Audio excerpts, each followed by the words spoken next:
Buenos días, agradezco esta oportunidad para conversar respecto de este tema eh, que vamos a compartir el día de hoy, que es el golpe de calor y su asociación con el daño renal crónico.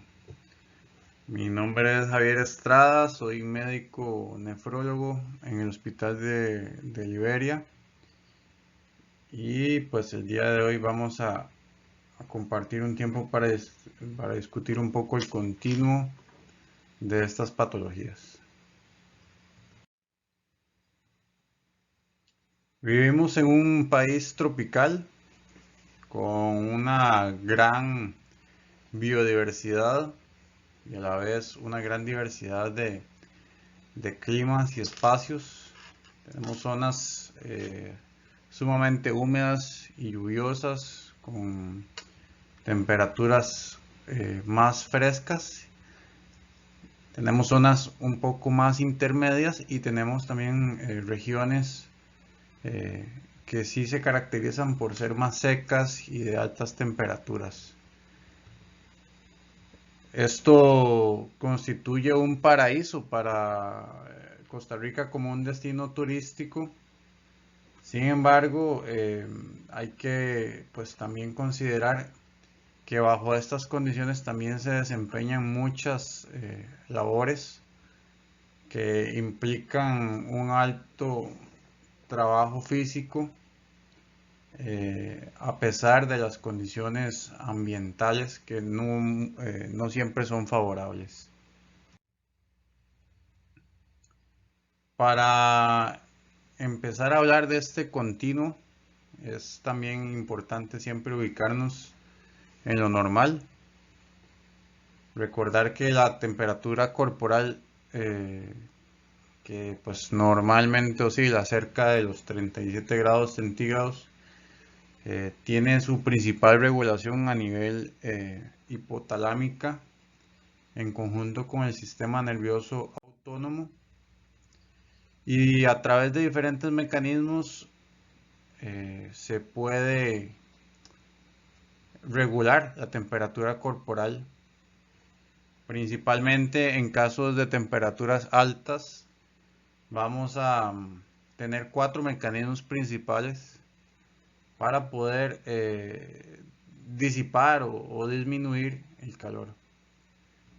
Tenemos como un mecanismo importante lo que es la conducción, que es la transmisión del calor por el contacto directo con otra superficie.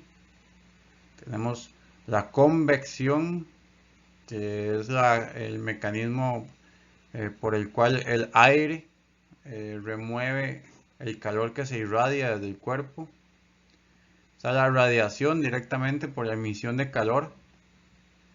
Y pues el mecanismo corporal más importante tal vez que podríamos señalar es la evaporación que se da a través del sudor y con ello las pérdidas de calor, pero que es un mecanismo que está un poco más limitado en altas temperaturas debido a que se va perdiendo ese gradiente entre la temperatura del aire y la temperatura de la piel.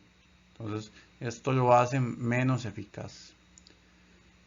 Se dice que, por ejemplo, atletas de alto rendimiento pueden perspirar a volúmenes más altos, inclusive que 1.5 litros por hora.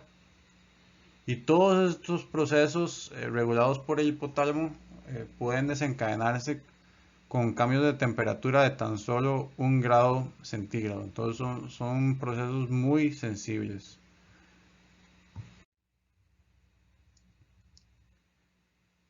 La transferencia del calor, como ya adelantamos ahora, va a depender de otros factores como el gradiente de temperatura y la humedad ambiental, y esto va a generar cambios fisiológicos normales con los aumentos de temperatura, como lo es el aumento de la frecuencia cardíaca, el gasto cardíaco, inclusive en las ventilaciones. a expensas de una menor y a expensas de una menor perfusión visceral se generan mecanismos de vasoconstricción y vasodilatación para regular la temperatura corporal. Esto va a hacerse también, va a estar limitado también por la condición de base del paciente, si tiene o no patologías crónicas, si toma o no medicamentos, por ejemplo.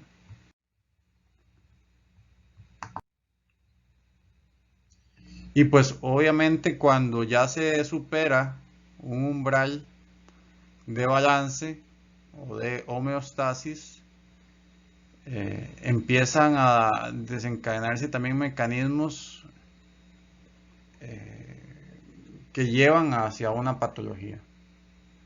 Hay factores extrínsecos a la persona que pueden favorecer que se quiebre ese balance, como las temperaturas extremas, las condiciones ambientales como la humedad, o inclusive la generación de calor a través de la actividad física. Y hay factores propios de la persona, como por ejemplo la presencia de patologías de previo, la edad, también condiciones que ya el paciente traiga de base, como su estado de hidratación, si toma o no medicamentos, que ya lo dijimos ahora. Un proceso muy importante es la aclimatación que lleva la persona a exponerse, ya sea un trabajador o un atleta. Y esto va a generar en ese desbalance la liberación de sustancias que terminan en un proceso inflamatorio, en daño a las estructuras celulares, mucosas, producción de endotoxinas e inclusive un estado de respuesta inflamatoria sistémica.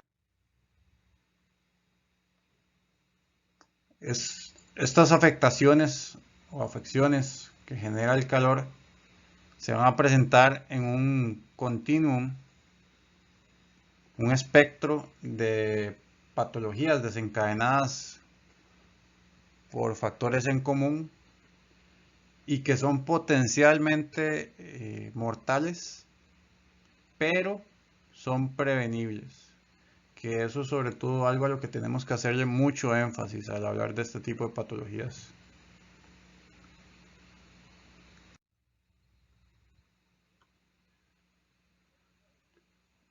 Estas afectaciones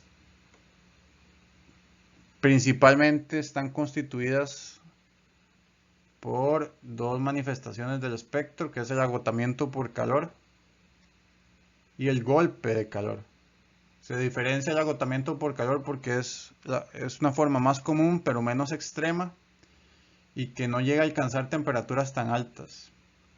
Y el golpe de calor sobre todo porque son temperaturas corporales mayores a 40 grados, que además como factor importante tienen afectación del sistema nervioso central. Y eso es la gran diferencia. Este golpe de calor puede tener o no que ver con el ejercicio o la actividad física extenuante. Y además por ahí se encuentran otros términos asociados al calor, que tal vez algunos los incluyen dentro del agotamiento, como por ejemplo la aparición de calambres por calor, que se atribuyen más a desbalances electrolíticos o al síncope por calor, lo que popularmente se conoce como un desmayo, producto de una vasodilatación, o sea, la dilatación de los vasos a nivel periférico, efecto del calor y una respuesta fisiológica a ese intento por disipar más calor corporal. Dentro de los que dijimos de agotamiento por calor y golpe de calor, distinguimos al agotamiento por calor porque dijimos que era más común, tiene temperaturas más bajas, síntomas que también son más leves, y generalmente resuelve con una hidratación y enfriamiento adecuados. Los síntomas son variables, pero pueden incluir mareo, cefalea o dolor de cabeza, debilidad, sed, sensación de malestar y calambres, que como dijimos algunos lo separan como la presencia de calambres por calor por separado. Y pues adelantándonos un poco al tema al que vamos a ligar todas estas patologías, es algo que es relativamente frecuente en trabajadores agrícolas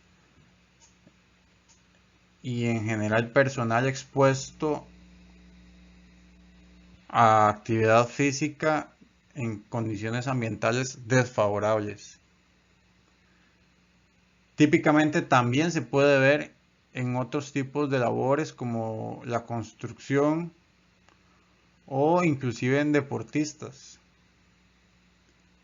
Pero también menos frecuentemente se puede ver durante oleadas de calor, sobre todo afectando los extremos etarios como son los niños y los ancianos, por sus deficiencias para regular la temperatura corporal. Siguiendo en el espectro, el golpe de calor es una forma menos frecuente, pero más severa. Se caracteriza por esas temperaturas corporales más elevadas, más de 40 grados Celsius, y como característica primordial, inclusive se menciona más que la temperatura, es que alteran el sistema nervioso central de la persona, produciendo así alteraciones del comportamiento, un estado de delirio y en algunos casos convulsiones y coma. Se distingue el golpe de calor clásico, al que sufren los pacientes con patologías crónicas en el desarrollo de varios días, y tal vez nos interesa un poco más para este tipo de charla el golpe de calor extenuante, que es el que sufren los pacientes jóvenes previamente sanos que están físicamente activos y se desarrolla en cuestión de horas o minutos de estar expuesto a los factores de riesgo. Como dije ahora, lo principal que distingue el golpe de calor del agotamiento por calor es el cambio en el sistema nervioso central, lo que se llama la encefalopatía, caracterizada por esas alteraciones del comportamiento, delirio, convulsiones y en algunos casos coma. Clínicamente, devolviéndonos al agotamiento por calor, puede presentar síntomas que son muy inespecíficos, pero que van relacionados a la respuesta fisiológica a la disipación de calor. Algunas veces puede haber un poco de confusión leve, sin embargo esto es más propio del agotamiento, perdón, del golpe de calor. Puede haber oliguria, que es un síntoma importante a vigilar, o puede haber también disuria. Oliguria es una disminución en el volumen urinario con respecto a lo normal, y la disuria corresponde a dolor para orinar, que popularmente en las zonas rurales de Costa Rica se conoce como chistate. Parte de la respuesta fisiológica también es taquicardia, puede haber náusea, vómitos y dolor de cabeza y sensación de malestar. El golpe de calor presenta los síntomas del agotamiento, o sea, del espectro anterior, y además, como dije ahora, principalmente va a mostrar alteraciones del estado mental, producto de esa afectación del sistema nervioso central o encefalopatía. Es por esto que el golpe de calor es más severo, se considera una patología más severa y requiere un manejo en un centro médico. Y como punto importante, aparte del daño que pueden sufrirse en otros órganos, el golpe de calor se puede manifestar como fallo renal. Para ser más específicos, genera lesión renal aguda, que es el término que vamos a revisar ahora.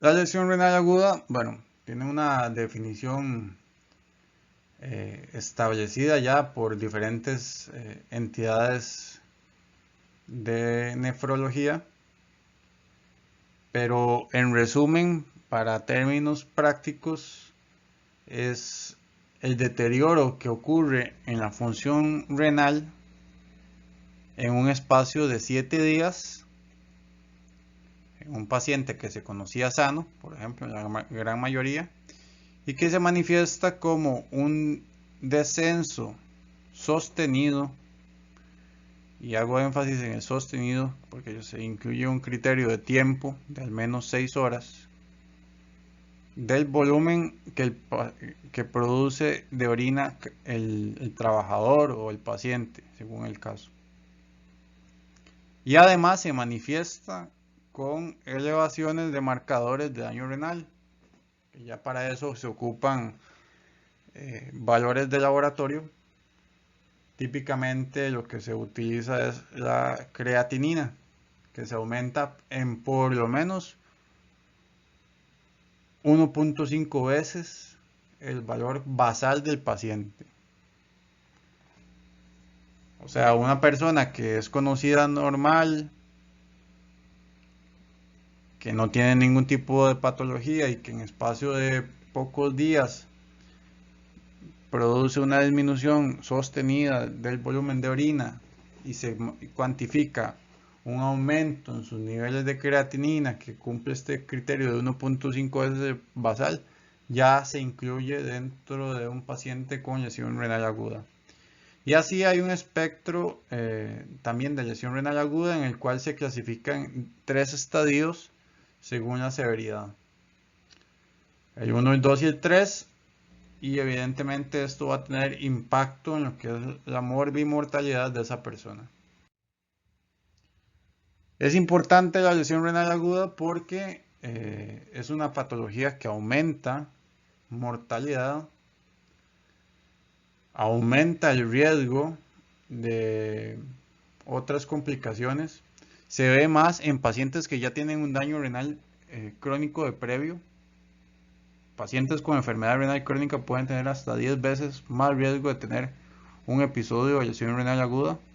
Y entre más severo el episodio, según estos estadios 1, 2 y 3, y la necesidad o no de requerir terapias como diálisis,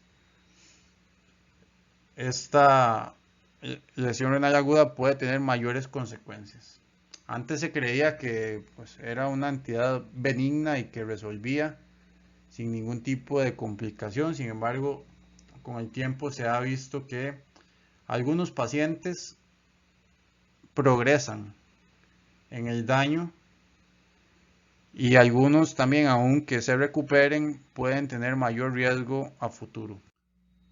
Los pacientes con mayor riesgo de sufrir enfermedad renal crónica luego de episodios de lesión renal aguda son aquellos que tienen de base daño renal, como los pacientes que ya tienen enfermedad renal crónica y sobre esto agregan una lesión renal aguda, los pacientes de mayor edad, pacientes con algún tipo de susceptibilidad genética y pacientes con otras patologías que también se asocian a enfermedad renal crónica como hipertensión arterial, diabetes mellitus. Estos pacientes, si progresan a enfermedad renal crónica, van a sumar factores de riesgo para daño cardiovascular, eventos cardiovasculares como infarto, accidentes cerebrovasculares. Aumentan el riesgo también para mayores eventos de lesión renal aguda y otro tipo de daño renal. Y aumentan el riesgo para muerte y disminución en su calidad de vida debido a nuevos eventos de riesgo, completando así un círculo vicioso entre la enfermedad renal crónica y los eventos de lesión renal aguda.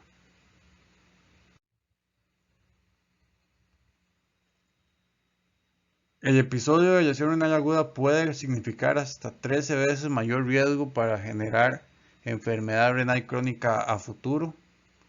Aumenta el riesgo de desarrollar enfermedad renal crónica terminal y con esto necesidad de terapias de sustitución renal como diálisis y trasplante.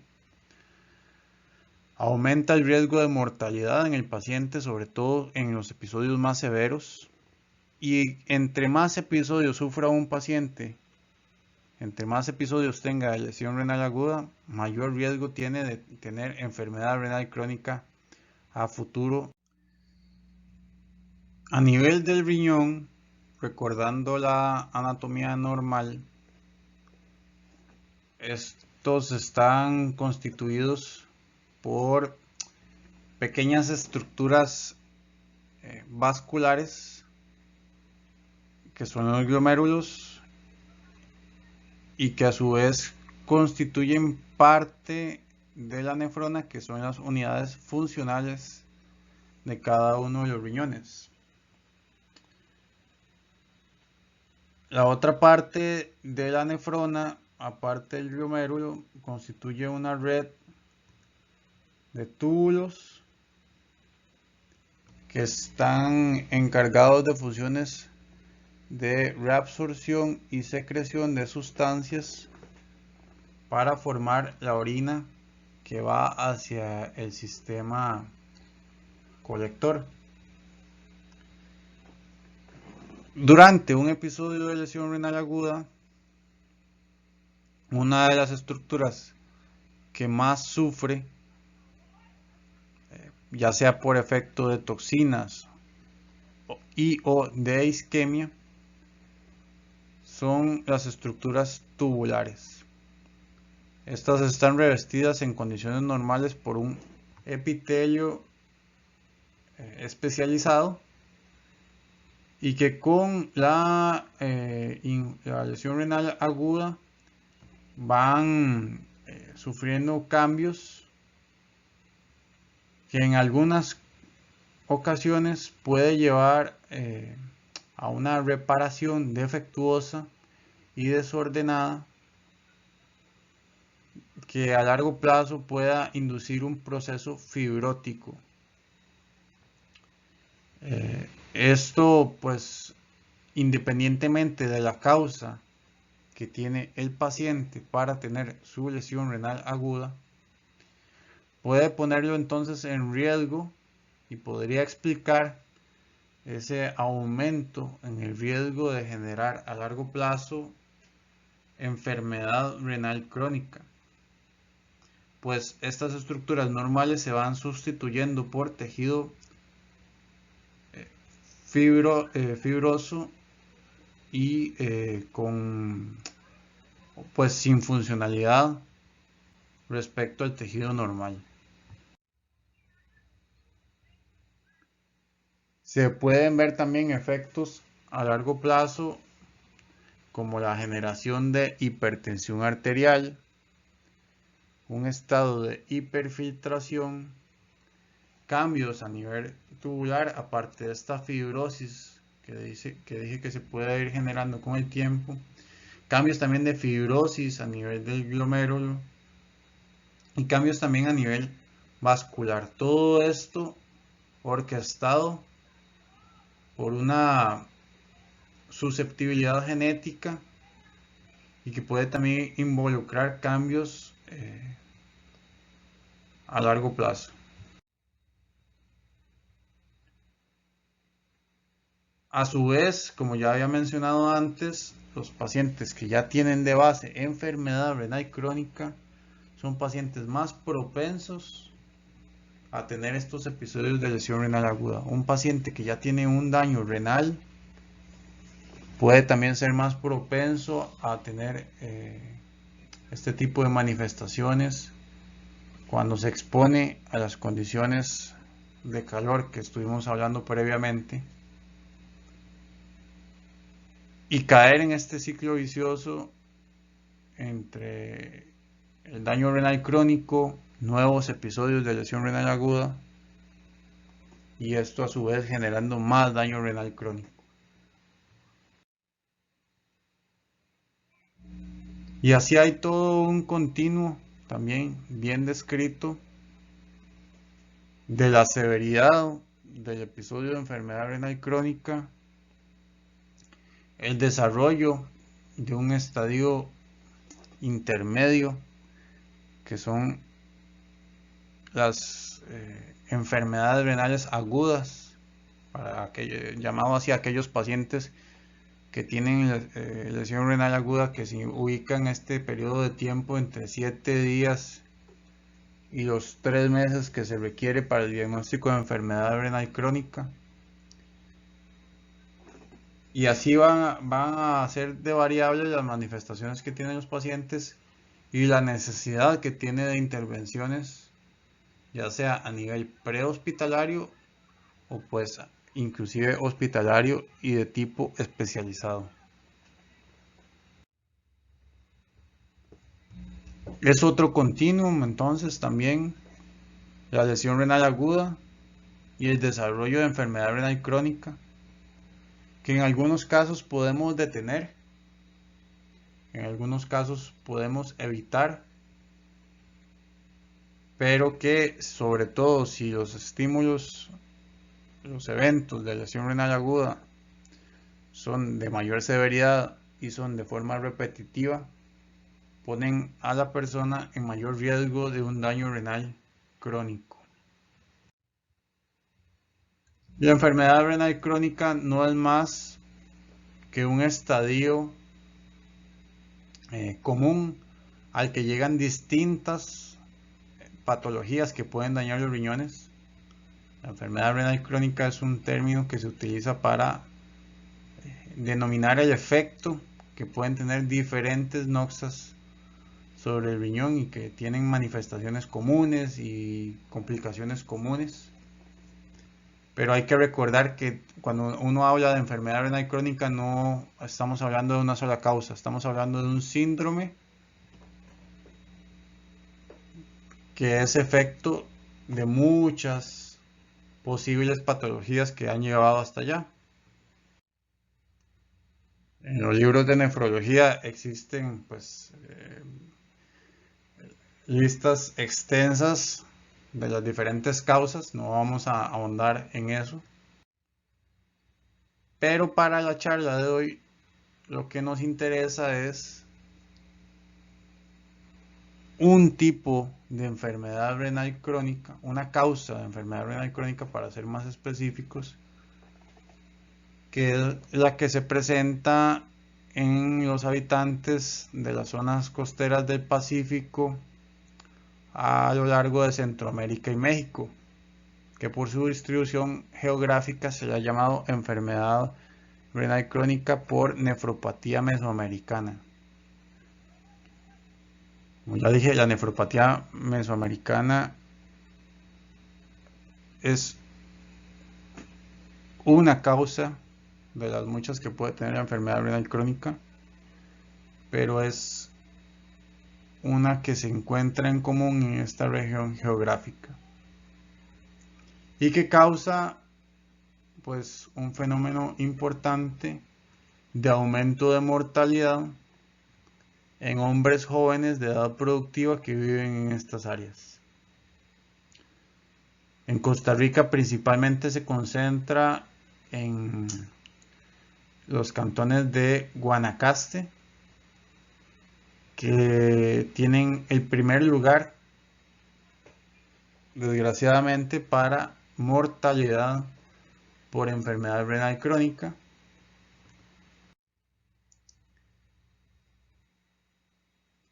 Y que supera la mortalidad no solamente de las otras provincias, sino también que a nivel cantonal muestra una alta incidencia acumulada de mortalidad, según datos reportados al INCIENSA. Esto también se ve en un aumento en el número de pacientes que tienen enfermedad renal crónica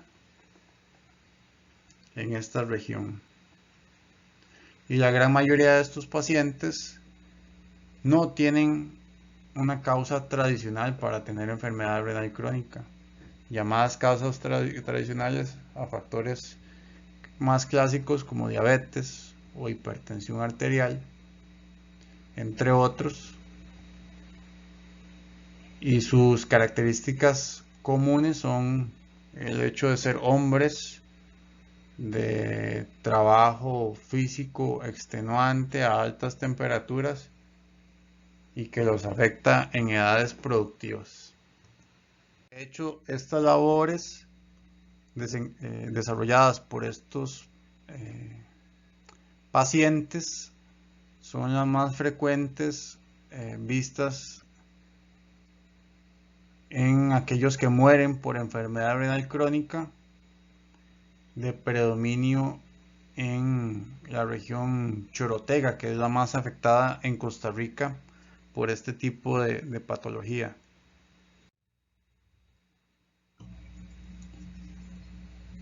Y se define la enfermedad renal crónica por nefropatía mesoamericana como un tipo de enfermedad renal crónica de causa no tradicional y que se agrupan como pacientes que viven en zonas costeras del Pacífico, que tienen labores agrícolas, que tienen una afectación, perdón, que tienen una situación socioeconómica de pobreza, que en su mayoría son hombres y que pues presentan enfermedad renal crónica con tasas de filtración glomerular pues bien definidas en menos de 60 cc por minuto por más de 3 meses y que no tienen otros factores de riesgo para desarrollar enfermedad renal crónica. Algunos de ellos, o la gran mayoría, desarrollan hipertensión arterial, pero se cree que más bien como una consecuencia y no como una causa de enfermedad renal crónica. Y también presentan otras características clínicas como aumentos en los niveles de ácido úrico, disminuciones y alteraciones en niveles de potasio, sodio, que sobre todo se manifiestan a la hora de trabajo físico, como calambres, por ejemplo. Algunos manifiestan también dolor al orinar luego de actividad física extenuante, que ya había dicho que pues, popularmente se le conoce como chistate y que se atribuye a orina muy concentrada y puede también deberse al paso de cristales de ácido úrico, aunque fuera a nivel microscópico. Ya en Costa Rica hay legislación que define este tipo de enfermedad, sobre todo por la epidemia que se está viviendo a nivel de diferentes instituciones como Ministerio de Salud, Ministerio de Trabajo, Caja Costarricense de Seguro Social, Instituto Nacional de Seguros, universidades y otras entidades. Existen también consenso para el estudio y regulación y acciones que lleven a la prevención del desarrollo de este tipo de enfermedades. Y se ha descrito la nefropatía mesoamericana como un efecto de una o más condiciones que generan daño renal.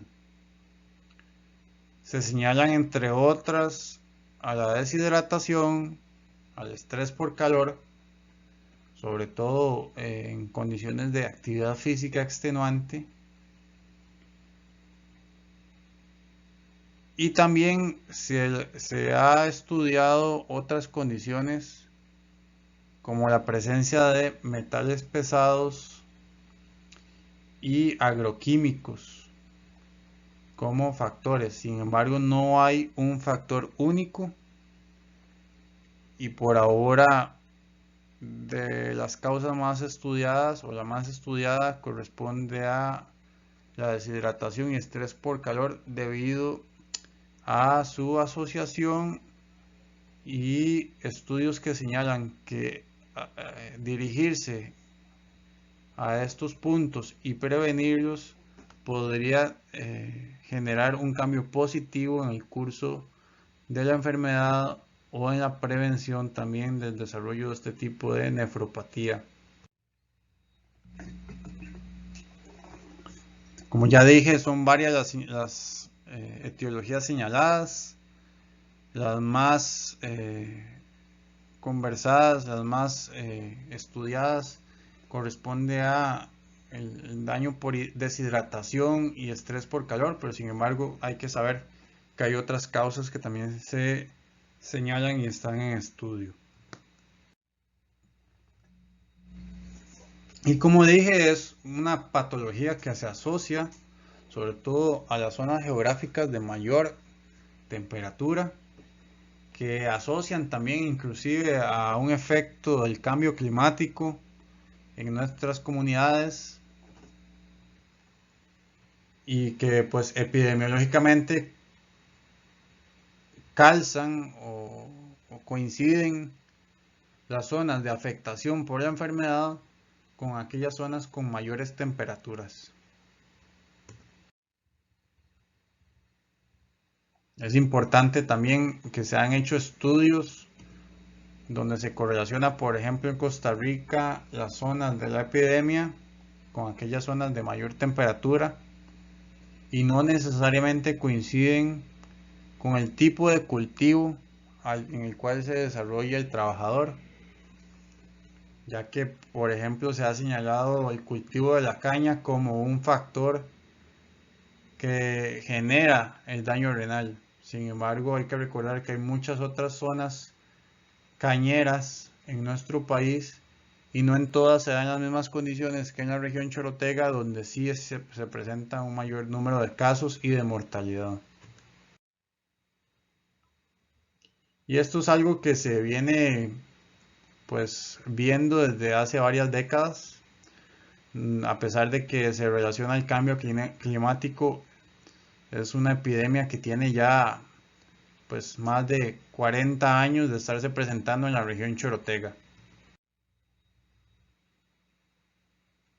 Y esa mortalidad pues viene en aumento, sobre todo en hombres de esta región. Aparte del aumento en la mortalidad, también en la zona que presenta más hospitalizaciones asociadas a enfermedad renal crónica, la región Chorotega de Costa Rica, y es una enfermedad que ataca y afecta en cuanto a morbimortalidad, sobre todo a personas de edad productiva, entre los 20 y los 60 años aproximadamente. Pero llama la atención la generación de enfermedad renal crónica a edades tan tempranas. Como ya dije, se relaciona esta epidemia, también tiene correlación con el tipo de labor al que se dedica la persona, sobre todo las labores agrícolas y de construcción. Y el cultivo en el cual se presenta realmente es bastante diverso y no hay como muchas diferencias, dentro de las que se señalan el arroz, caña, melón principalmente. Y por supuesto, al afectar sobre todo a personas de edades productivas, tiene un gran impacto en la cantidad de años de vida potencialmente perdidos y su índice para la región más afectada. Muy importante cómo prevenimos y cómo tratamos estas afecciones por el calor, sobre todo para evitar complicaciones no solamente de manera aguda, sino que buscar evitar que estas personas sufran en un futuro de enfermedad renal crónica y nefropatía mesoamericana como un punto primordial. El paso más importante y la estrategia más importante va a ser la prevención. evitar que se desarrollen las afectaciones por calor, propiciar un ambiente laboral con condiciones adecuadas de hidratación, sombra y descanso, pueden generar un cambio significativo, no solamente de manera aguda, sino en la mortalidad de ese trabajador, de esa persona expuesta a futuro. En Costa Rica existe legislación al respecto, en la cual se determina que la enfermedad renal crónica de causas no tradicionales, de las cuales forma parte la nefropatía mesoamericana, es una enfermedad de declaración obligatoria que tiene un sistema de vigilancia epidemiológica por decreto y que además existe también un reglamento para la prevención y protección de las personas trabajadoras expuestas a estrés térmico por calor, por esta y otras afectaciones que pueden sufrir debidas a sus condiciones de trabajo. Así ya pues con diferentes decretos publicados en la Gaceta y que desgraciadamente no son de cumplimiento del 100% de la población trabajadora ni de sus empleadores, por lo cual tenemos como obligación una estrategia de divulgación y de educación a estas partes. ¿Cuánto debería hidratarse una persona? Pues esto es muy variable y depende del grado de actividad física de la persona. Evidentemente con actividad física las demandas van a aumentar, pero se calcula que entre 2 y 3 litros de agua por día debería consumir una persona sedentaria, y esto puede aumentar hasta casi 5 litros en una persona con actividad física. Y obviamente según el grado de actividad física estas demandas van a cambiar, pero no hay una receta de cocina para todos. Por eso también se promueven estrategias como la vigilancia del color de la orina. Estos son tablas que se pueden utilizar para educar a los trabajadores a monitorizar su propio estado de hidratación. Y de hecho, pues a nivel nacional, en conjunto con la Comisión, el Consejo de Salud Ocupacional, hemos elaborado esta tabla como una guía de autohidratación para las personas, donde según el color de la orina se les dan ciertas recomendaciones generales para poder llevar a cabo una autohidratación guiada. Hay que hacer énfasis en que este primer color corresponde a la orina transparente, pero que por motivo de diseño pues se eligió este color, que es lo más ilustrativo posible,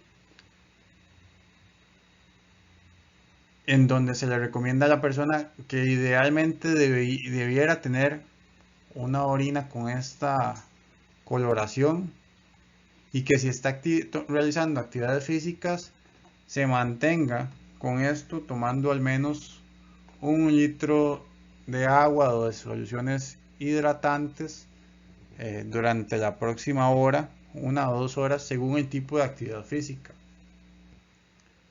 Evidentemente lo que se quiere evitar es la presencia de orina oscura, lo cual no es normal, que puede indicar deshidratación, puede también en algunos casos indicar algún tipo de enfermedad, y que lo que se le recomienda idealmente es pues proceder a hidratación, y que si no resuelve debería consultar con un médico para ver si no hay alguna otra causa, ya sean infecciones, sangrado u otra que pueda alterar esta orina.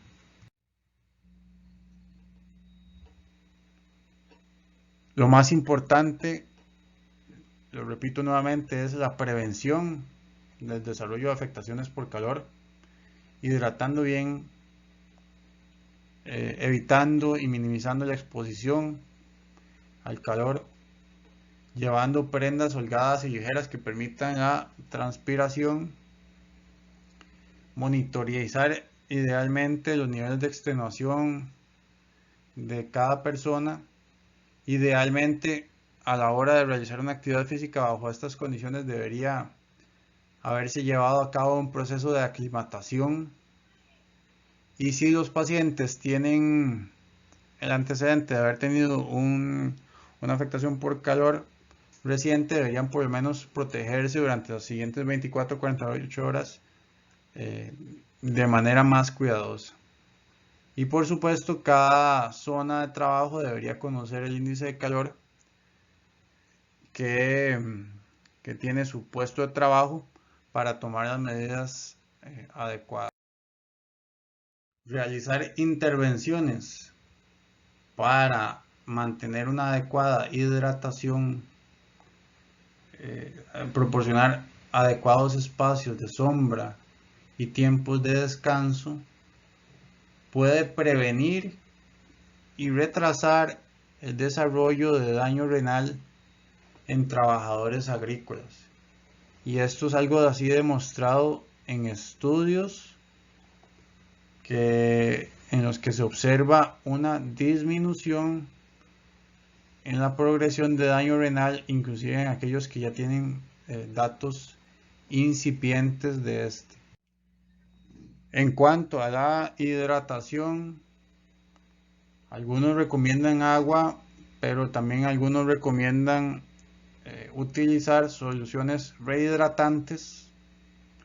Típicamente se menciona la solución de rehidratación de la OMS, cuya fórmula pongo en esta diapositiva.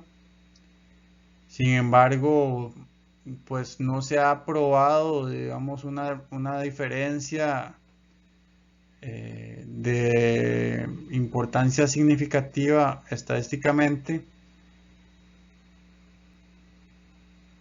con respecto a la hidratación con otro tipo de soluciones, como hidratantes comerciales. Pero en general se recomienda utilizar soluciones isotónicas rehidratantes, como ejemplo pongo esta de la OMS, y en su efecto pues hidratación con agua. Se ha visto por ejemplo que volúmenes altos de rehidratación, en este caso un estudio realizado con esta solución de la OMS, puede evitar también el desarrollo de daño muscular y liberación de sustancias en sangre que miden el daño muscular en los pacientes con labores agrícolas, en este caso de trabajadores de la caña. Sin embargo, como les dije antes, no hay una evidencia fuerte que recomiende hacia una u otro tipo de soluciones de rehidratación, por lo cual se da énfasis en un volumen adecuado. Si la persona sufre un agotamiento por calor, lo primero que se debe hacer es removerla de la fuente de calor, si esta es una fuente física, o buscar la sombra, en el caso de que el paciente esté al aire libre, removerle el exceso de prendas, facilitarle hidratación, facilitar la evaporación para pérdidas de calor. Ya vamos a ver algunas estrategias. Y se dice que debería tener una respuesta rápida, en cuestión de 20 a 30 minutos, hasta para una resolución completa en al menos 2 horas. Si el paciente se recupera, deberíamos educarlo en lo que constituyó el episodio que sufrió. Y pues si no responde o si manifiesta síntomas de golpe de calor, debe ser manejado en un centro médico. Para enfriar el cuerpo, lo que se recomienda son métodos ya sea internos o externos. Los externos son los que se hacen de forma prehospitalaria y que tal vez tienen más importancia para esta charla, como la evaporación y la inmersión. La inmersión corresponde a la realización de baños fríos, sin embargo esto es algo que hay que tener mucho cuidado porque puede haber una respuesta eh, autonómica del paciente en el cual puede haber disminución de la frecuencia cardíaca. Puede también realizarse con mantas frías o la colocación de paquetes fríos tipo compresas en zonas como axilas, cuello e ingles, que son donde pasan los vasos más grandes de manera superficial.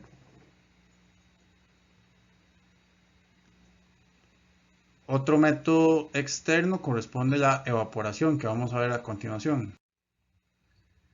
La evaporación corresponde a rociar la piel del paciente con agua, idealmente a una temperatura moderadamente baja, como de cerca de 15 grados, y a la vez colocar al paciente con un ventilador de aire que puede ser cálido para generar un mayor gradiente entre la piel del paciente y pues la temperatura del aire. Esto puede generar enfriamientos tan rápidos como de 0.3 cc por minuto. Y en general, las recomendaciones que se dan cuando hay afectaciones por calor es, bueno, buscar un enfriamiento por evaporación, que es lo más rápido. Buscar actuar de manera rápida, de manera prehospitalaria en el sitio de que el paciente sufre el evento. Esto puede disminuir la mortalidad. Hay que promover estrategias de hidratación, evasión del calor y aclimatación.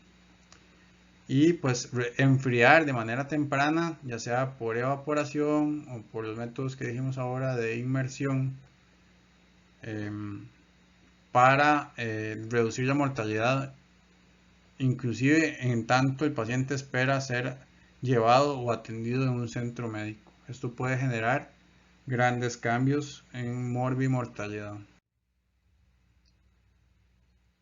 Se recomiendan también estrategias de elevación pasiva de miembros inferiores para aumentar la transferencia de sangre a los órganos vitales desde los compartimentos de las piernas. Esto puede equivaler a la transfusión de hasta 1 litro de sangre, por ejemplo, de manera inmediata. Y conclusiones. Si usted se durmió en la charla de hoy, por lo menos es importante que se aprenda esta diapositiva. ¿Qué puntos tenemos que llevarnos a casa? Las afectaciones por calor son situaciones prevenibles y potencialmente mortales. Lo más importante es que se pueden prevenir. Pueden desencadenar episodios de lesión renal aguda, que a su vez es un factor para progresar a enfermedad renal crónica. La enfermedad renal crónica tiene una alta morbimortalidad en zonas de altos índices de calor de Costa Rica, principalmente la región Chorotega. Y una de esas formas de enfermedad renal crónica es la nefropatía mesoamericana, que es a la que se atribuye este aumento en la morbimortalidad de la región por enfermedad renal crónica. Y está asociada a daño corporal por calor y trabajo extenuante. Todo esto es un continuo que el día de hoy quise presentar sus diferentes matices y que es prevenible y que la acción más importante va a ser la de prevención por medio de los métodos que dijimos ahora. Muchas gracias por su atención. Dejo mi dirección para cualquier tipo de dudas, comentarios colaboraciones y estamos a la orden para continuar luchando contra esta epidemia. Muchas gracias.